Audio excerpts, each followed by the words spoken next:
July 31 Kaleshwaram project విషయంలో ఇప్పుడు ఈ డేట్ కీలకంగా మారింది. ఆ రోజున ఎన్డీఎస్ఏ కీలక సమావేశం నిర్వహించనుండటంతో ఏం జరగబోతోందని ఆసక్తి రేగుతోంది. ప్రాజెక్టు పునరుద్ధరణపై స్పష్టత వస్తుందా?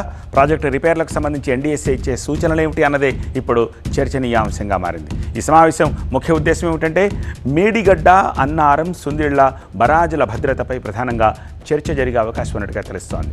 కాళేశ్వరం భవితవ్యంపై ఎన్డీఎస్ఏ నివేదిక ఆధారంగా తదుపరి కార్యాచరణ ఉండే అవకాశం ఉంది. కాబట్టి ఆ విషయంలో ఈ భేటీలో కీలక నిర్ణయం తీసుకునే అవకాశం ఉంది. బరాజుల్లో నీటి నిల్వ నిర్వహణపై కూడా ఎన్డీఎస్ఏ భేటీలో స్పష్టత వచ్చే అవకాశం ఉంది. బరాజులు నీటి నిల్వకు అనుకూలమా కాదా అనేది కూడా తేలే ఛాన్స్ ఉంది. నిపుణుల కమిటీ సూచనల అమలు విషయంలోనూ ఈ భేటీలో ఎన్డీఎస్ఏ స్పష్టత ఇచ్చే అవకాశం ఉంది. కాళేశ్వరం ప్రాజెక్టుకు రిపేర్లు చేయాలన్న డిమాండ్లు ఎక్కువ అవుతున్న వేళ పూర్తిస్థాయి మరమ్మతులకు సంబంధించిన ప్రణాళికలపై కూడా ఎన్డీఎస్ఏ ఒక స్పష్టత ఇచ్చే ఛాన్స్ ఉంది. ప్రాజెక్టును మళ్లీ పట్టాలెక్కిస్తారా లేక విచారణ కొనసాగిస్తారా అన్నది జూలై 31 మీటింగ్లో తేలకపోయినా దానికి ఒక రూట్ మ్యాప్ సిద్ధం కావచ్చనే చర్చ మాత్రం తేలేలా కనిపిస్తోంది. అయితే ఎన్డీఎస్ఏ ఇచ్చే సూచనల ప్రకారమే ముందుకు వెళతామంటున్నారు మంత్రి Uttam Kumar Reddy. Next meeting NDSA దీని మీద 31వ తారీఖు మీటింగ్ పిలిచింది. ఏది అసలు సిచ్యువేషన్ ఏంది, దాన్ని ఇప్పుడు ఎట్లా ముందుకు పోవాలి, ఏం చేయాలి, నేషనల్ డ్యామ్ సేఫ్టీ అథారిటీ వాళ్ళ ఎక్స్పర్ట్స్, సిడబ్ల్యూసి వాళ్ళని, తెలంగాణ ప్రభుత్వం అందరినీ పిలిచారు.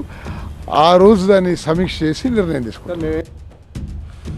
అయితే ఇప్పటికే కాళేశ్వరం విషయంలో పొలిటికల్ రచ్చ కొనసాగుతోన్న మరోసారి బీఆర్ఎస్పై విరుచుకుపడ్డారు మంత్రి ఉత్తమ్. కట్టింది వాళ్ళ హయాంలోనే, కూలింది కూడా వాళ్ళ హయాంలోనే అని ఎద్దేవా చేశారు. రూల్స్ ప్రకారము ఏదైతే పద్ధతి ప్రకారమే ముందుకు పోతున్నామో మాకు ఎటువంటి రాజకీయ దురుద్దేశం లేదు.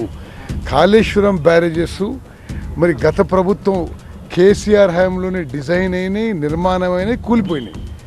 వాళ్ళ హయాంలోనే నేషనల్ డ్యామ్ సేఫ్టీ అథారిటీ వచ్చింది అక్కడికి. వాళ్ళ హయాంలోనే ఈ బ్యారేజీలు poor design, poor construction, poor ఓడినాం, అందుకోసమే కూలిపోయిన కూడా ఇచ్చిండ్రు. ఈ బ్యారేజీలని గేట్లు ఎత్తి పెట్టాలి, ఫ్రీ ఫ్లో అలో చేయాలని చెప్పి వాళ్ళ హయాంలోనే ఇవ్వడం జరిగింది. సరే, మేము భారతదేశంలో అంతర్జాతీయంగా భారత ప్రభుత్వం యొక్క నిపుణులతో మాట్లాడుతున్నాం. వాళ్ళు లిఖితపూర్వకంగా మాకు ఇచ్చిన సలహా మేరకు ముందుకు పోతున్నాము. మేము ఆ 3 బ్యారేజెస్లు ఇప్పుడు టెస్టింగ్ కూడా పూర్తి చేస్తున్నాం.